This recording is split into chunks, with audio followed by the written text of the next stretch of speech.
Hi, welcome to Real Film Snobs. I'm Angela Yeager. And I'm Brian Michael. So good to be back. And what a show we have for you today. We have a little bit of everything. Not only do we have a Russian film classic, Stalker, that we'll be talking about today as well. We'll be talking about a small film, First Reform, which is a return of form for Paul Schrader, or not. And then, of course, we have our Streaming 6, which we'll be talking about some movies that are available on streaming that both Angela and I just don't have time to put on the show. We'll be talking about those as well. And then a new DVD pick that just recently came out in theaters and on DVD now is Annihilation. But we're going to start at the top of the show with a clip you saw for Incredibles 2. This is Disney, so a mainstream film picture. Disney and Pixar. It's the return after 14 years, the sequel to the wonderful superhero movie, Angela, that Angela enjoyed and loved. This is The Incredibles 2. And as usual with Disney and Pixar sequels, it's just pretty much a role reversal. That's all much the plot is. Instead of the husband fighting crime, now mom is fighting crime, of course, voiced by the wonderful Holly Hunter. And Craig T. Nelson, who plays the father, is now back at home with the kids. And, of course, the new surprise in this one is Jack Jack, the baby that we saw the little teaser for at the very end of the first Incredibles, now as a full-blown character, so to speak, who has multiple powers and is kind of the running joke throughout the film.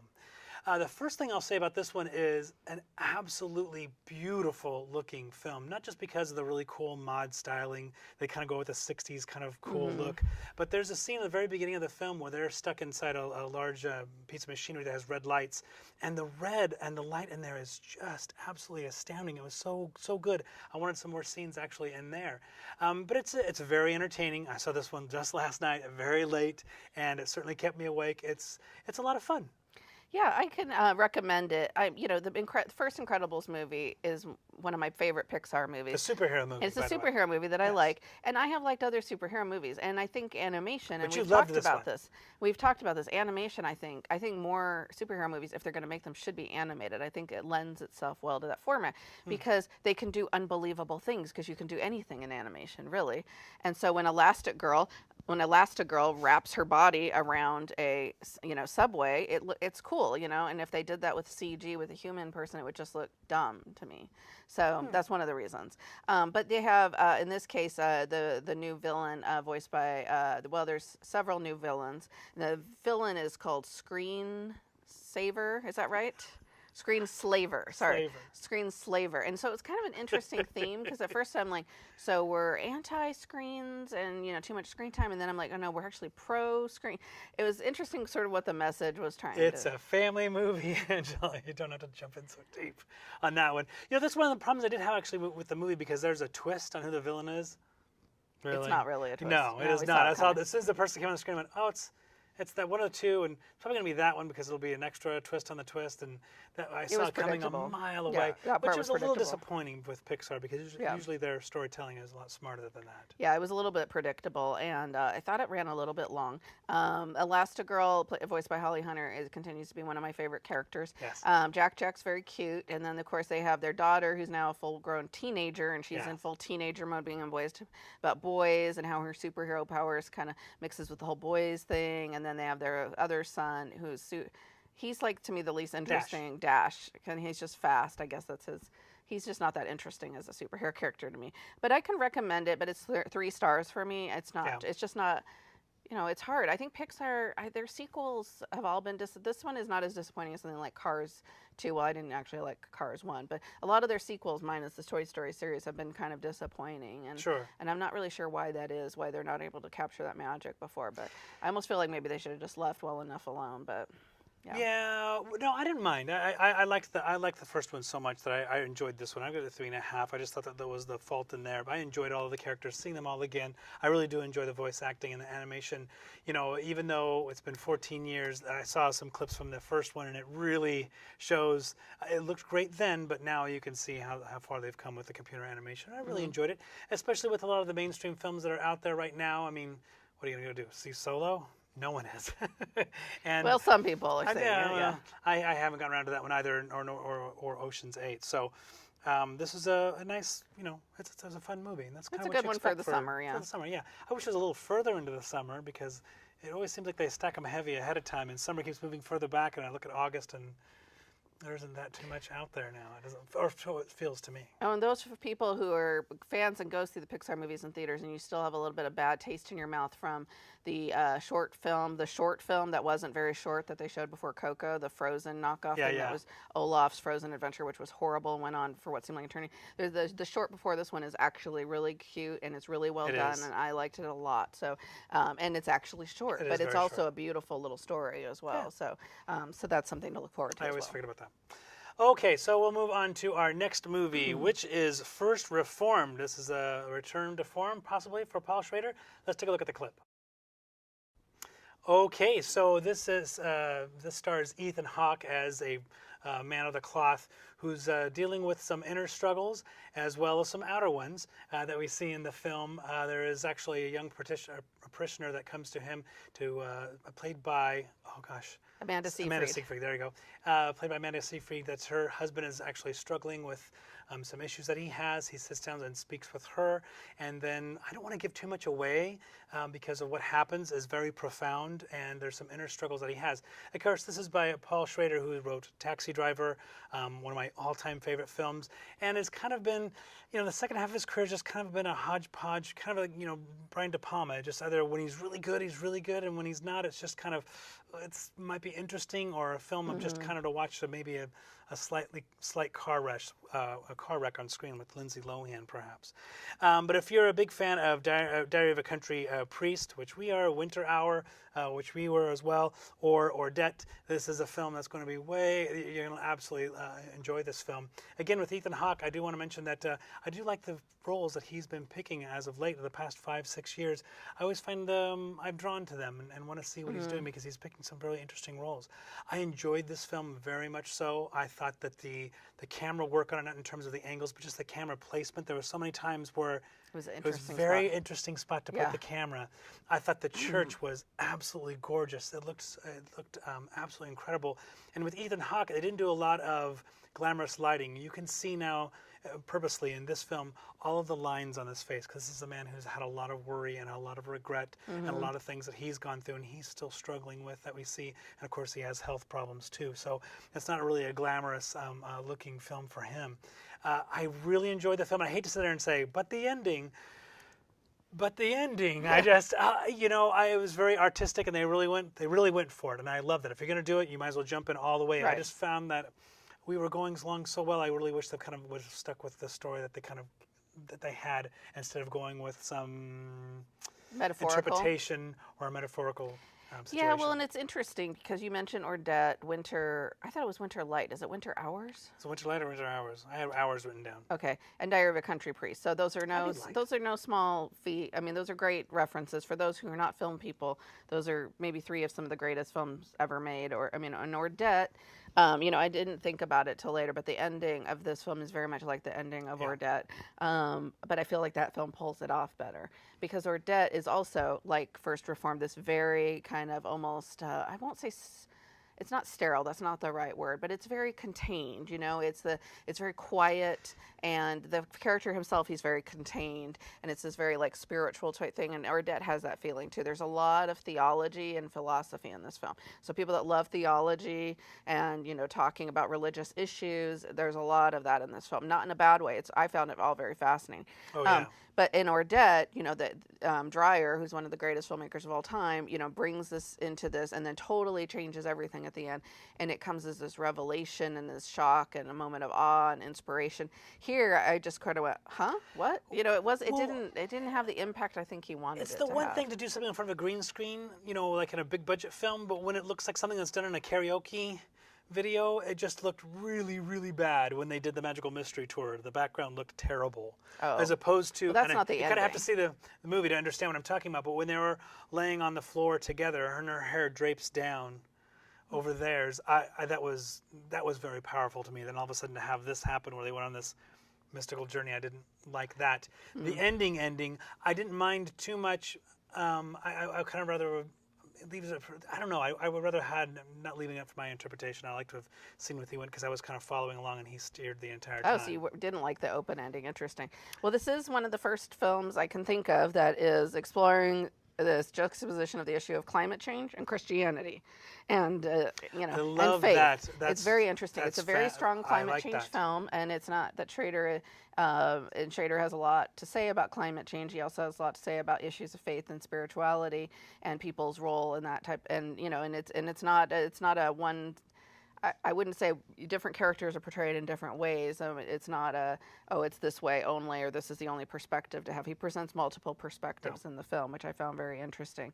It's definitely a really serious art house type movie, and these are the kinds you don't see very much anymore in that European style. I mean, all those names we mentioned. The narration I really enjoyed too. Usually that's poor storytelling, but I really enjoyed hearing his overdub, his worked, voice. I think, in this film because really, he's a very really solitary character. Very much so. Yeah. And those films that I mentioned there are also influences on Tarkovsky. And we'll talk about him in a little bit. So yeah, Tarkovsky. I know, it's very interesting. Yeah, okay. And those are, you know, great films to mention. I think that's part of the problem, though, is I kept thinking, oh, those films are maybe a little bit better. Yeah. Like I said, with De Palma, you can always see the influence on the slave.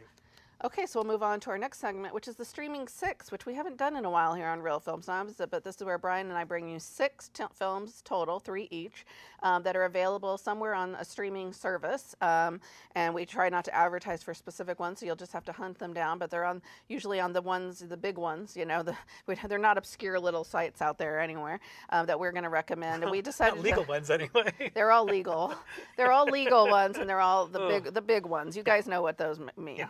So we'll each go through some of ours, and I think that we picked a little bit of a theme. These are all going to be movies that came out in 2017, so they're pretty recent films. So my first one is actually a film that I actually did see originally in the theater here in Salem at the Progressive Film Series that our friend Brian Hart is part of the board of. My husband and I went and checked this out, and it's actually a really interesting documentary called Chasing Coral, which is about groups of activists that are, and I thought of this one because we just saw First Reformed as well, which is a fictional film about issues around climate change. This is a documentary about what's happening to the coral reefs around the world, that they're dying at a rapid pace and that they sustain life itself on planet Earth is very concerning. And it's about the scientists that are going in to monitor and measure them and you know, be able to photograph them and keep so they can document how fast the change is happening. And it's a really powerful film. It's a real wake-up call. You know, and it's not particularly, I mean, it's not done in a way that's super depressing, in part because you have so many just beautiful, you know, photography of the ocean.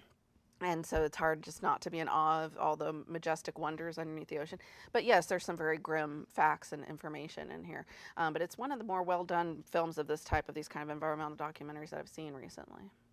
So I'll also go with an art house pick from last year. It's actually made my top 10. It's God's Own Country, which tells a story about a struggling farm whose patriarch has actually fallen ill, and so they have to have outside help come in and to help the son with the farm, and there actually becomes a love story between the two.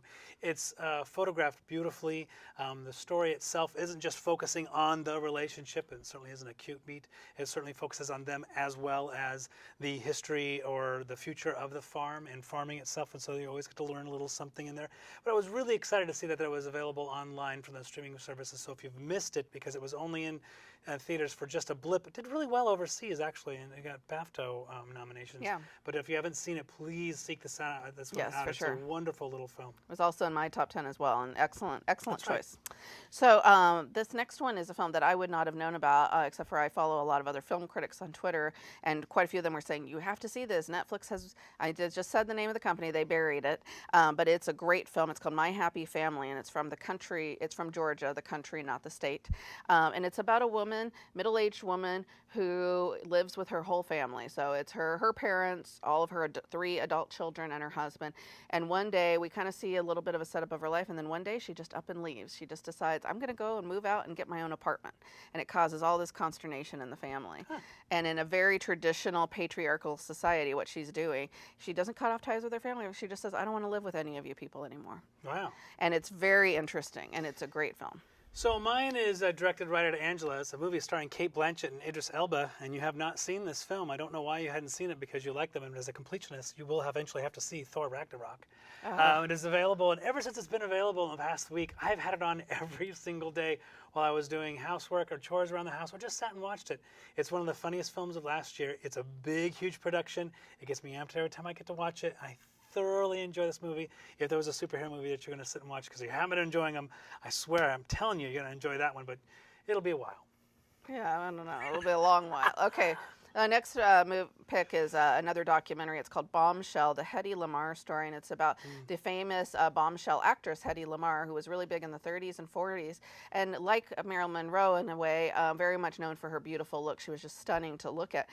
She had this whole secret life, though. You know, she escaped the Nazis, and she was an inventor and a scientist who patented some of the things we use today, like Bluetooth and Wi-Fi and things. So it's a fascinating documentary, and really, in some ways tragic, because she didn't get the credit that was due to her in that way at the time, because she was a gorgeous woman, and people couldn't get past her looks to see that she actually had this amazing brain. But just a fascinating movie. Yeah, I remember hearing about that one on a podcast. It was really interesting.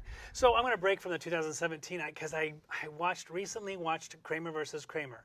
It was a film I'd seen as a kid. It was the number one box office You were the one that picked this theme. Number one picture of that particular year. So I sat and watched this, and I did enjoy the film, but now things have changed. Not only is this a role reversal where you get to see someone who's a workaholic that finds that there is more to life than just work, which usually we see a woman doing. So this is a nice reversal. It's a man. But then again, I started sitting and watch this, and thinking, well, gosh, isn't that convenient that the woman is the bad guy now, and we're making the man the good guy here, which is typical and normal to see in films. And it stars Dustin Hoffman. So things are kind of changing a little bit now, and it's something we have to kind of struggle with and move forward with and try to figure out how we do this. We've done it before whether with Woody Allen or Roman Polanski, certainly now with Harvey Weinstein, and you're seeing these films that are classics that are really well put together. As Robert Benton did this film, and I really enjoyed it, but you got to look at Dustin Hoffman, and you're going to make this huge new separation all over again and seeing things from a different perspective. If that makes me woke, that makes me woke, but it is a little bit of a struggle. I can recommend the film because I do enjoy it, but I can't help but sit there and just go, huh. Yeah. Really, really interesting. And they really made her a bad guy. I mean, they really make Meryl Streep's character a terrible person. I remember that. I actually have never been a fan. It's one thing for them to split. She abandons them. Yeah, I've never actually been a fan of that film, but it's not one of my favorites from that period. So, okay, so we will move on to this is the segment, Her Fresh Picks. These are films that I have picked from the recent year that we missed in theaters, and we're going to try to review now. Critically acclaimed movies, I should mention. And this one is Annihilation by Alex Garland, and it's about a story that follows a group of scientists who enter this place called the Shimmer, and it's kind of a mysterious zone that nobody or almost nobody has ever come out from, and inside of it there's strange things afoot. Let's just say that mutations and all sorts of very spooky things. The group of scientists is led by Natalie Portman, and it's a well put together movie. This one had a lot of buzz going in. This is one where audiences did not like it very much, and the critics loved it, as they did Alex Garland's previous film, which I can never say the name of, Ex Machina, which I also felt was kind of just and I had the same feeling about this one. It seemed a little derivative to me, and there were aspects of it I really liked. liked. I was really interested in each person's kind of personal story as to why they were willing to go into the shimmer, why you're willing to go into a place that you know nobody's ever come out of. But I didn't feel like they got deep enough into that. It's so focused on Natalie Portman and the story with her and her husband, her husband's played by Oscar Isaac, and he is just kind of thrown away. He's not given nothing in this which, movie. in a way, that's what happens a lot to wives in movies. So I can see why they did it. It's sort of a role reversal, but I don't know. Maybe just don't put Oscar Isaac in the role because you just always want to see more of him when he's on screen. But the other women aren't given much to do. And Jennifer Jason Leigh, we love. Oh, Jennifer Jason Leigh. You know, it's interesting the things that each character talks about actually has something to do with their fate, whether they're wanting to feel a communal experience or being one with something, and that's certainly one of the things that happens. This was a film that they gave $40 or $30 million to. Everyone went crazy for Ex Machina. It didn't make that a lot of money, guys, but they gave this one, and so I always say, pump the brake. He made one film we really, people really enjoyed, but let's just, hold on before you start crowning him the next big thing. And so a lot of pressure is put on someone with something like that. This was a movie that was mainstream budget, but had some action, but it was kind of still an art house picture. So it couldn't figure out which one it was, and I could see that the movie really struggled with that. I wish they would have given each of the characters a little bit more time. They did kind of gloss things over. We're going to talk about Stalker in a minute, where it doesn't. And so I really enjoyed each of those characters. But yeah, we only get a little bit of, oh gosh, I was used to be in the army. Now I had this, and this happened to me. Oh. And that's it. Yeah. So yeah, I wish they just had a little bit more. You don't get invested in the characters at all. Yeah, not at all. And honestly, with mainstream pictures that are happening now, it's not a big deal to have it 2.5 hours. They could have done this and really sussed out each of those characters maybe and had something happen, because the moments of brilliance in this film are really good. There's a bear creature that attacks them. Yeah, there's some really good stuff. With this moaning, screaming sound that I had just heard from that I was mocking or echoing. That was terrifying. Some of the scenes are really beautiful. The shimmer itself is fascinating, but it just kind of goes into action. Then it kind of has it just doesn't. I don't know. It didn't feel like it came together. And as they're kind of traipsing through, I'm just like, okay, where are we going? I don't know. I was getting frustrated a lot as I was watching. And it has these moments. You're right, moments of brilliance followed by long periods where you're kind of like, okay, what's going on here, Yeah. And it's not as much that I'm impatient, as we'll find from our next film. It is more that it feels like more needed to be happen. And I do think that my opinion of the film was a little bit sullied by the fact that I saw this one after Stalker. I saw it the other way around. You saw it the other way around. I could recommend Annihilation, as a 3-star, but just letting you know that ahead of time what you're kind of getting into, that you may not. If you're won't be satisfied with it. Yeah, so I'm giving it 2.5. It just didn't quite get there for me, but close. Anyway. Well, the reason anyone would give it 2.5 if you hadn't seen our next picture, which is from from the list of his distinguished classics, which you can see on our website at realfilmsnobs.com, and finally get a little redemption because the last two have been really rough. Yeah. So I'll never forgive you for 12 chairs. I will make up for this, and this is I always say Tarkovsky. Tarkovsky, and his 1970 classic Stalker, and it's been a film that's been on my list for a long time. I always say it's 3 hours. It's 2.5, I believe, is what it is. And what is they have these stalkers which will guide people into this zone, and it's taking place in Russia. And this zone is where a supposed flying saucer has landed, and people who have gone there have not returned, because when they go in there, they apparently find happiness. And of course, being the Soviet Union at the time, or Russia, whichever, and they are trying to keep their people from happiness.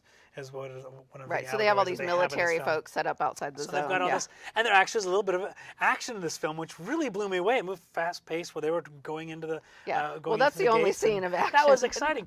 But this film, going in it, and I had seen a couple of his films before that I enjoyed, Andrei Rublev, and then there's Solaris, which I did not, which I now want to watch again and see if I can get a different perspective.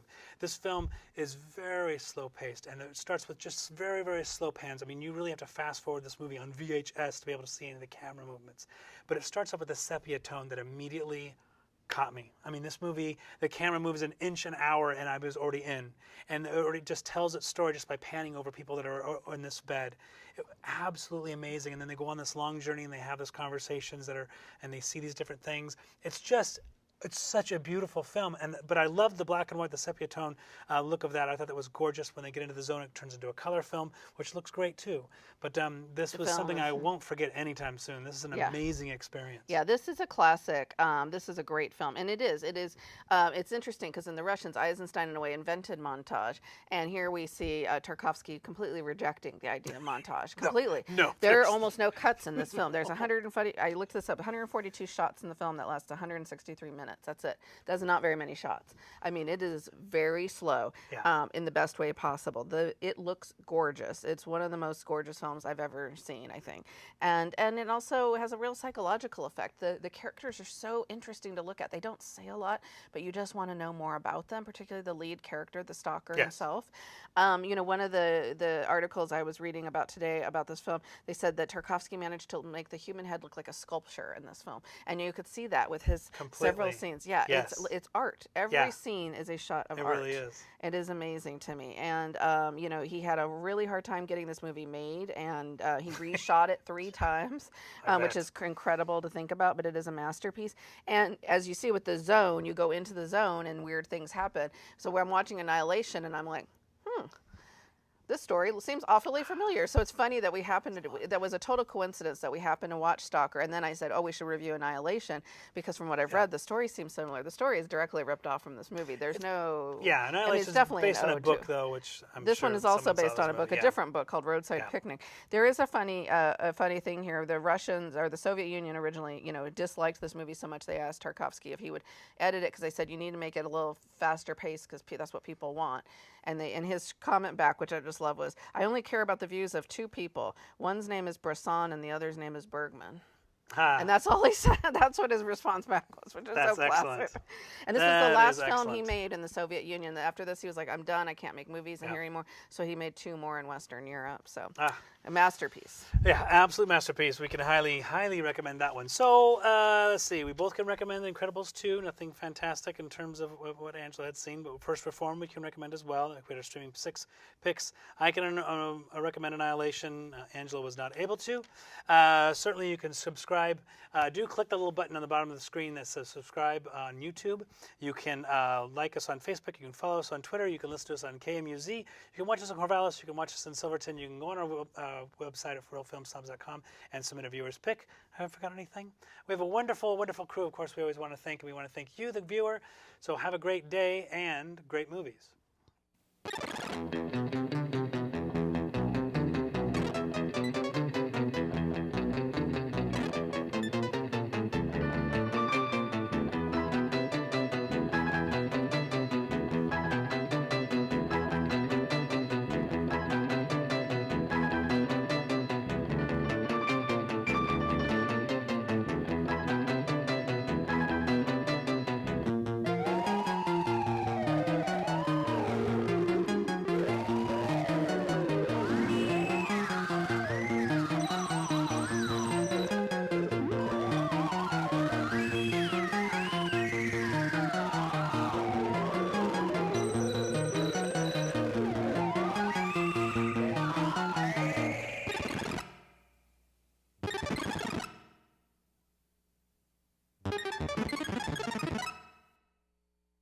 Thank you.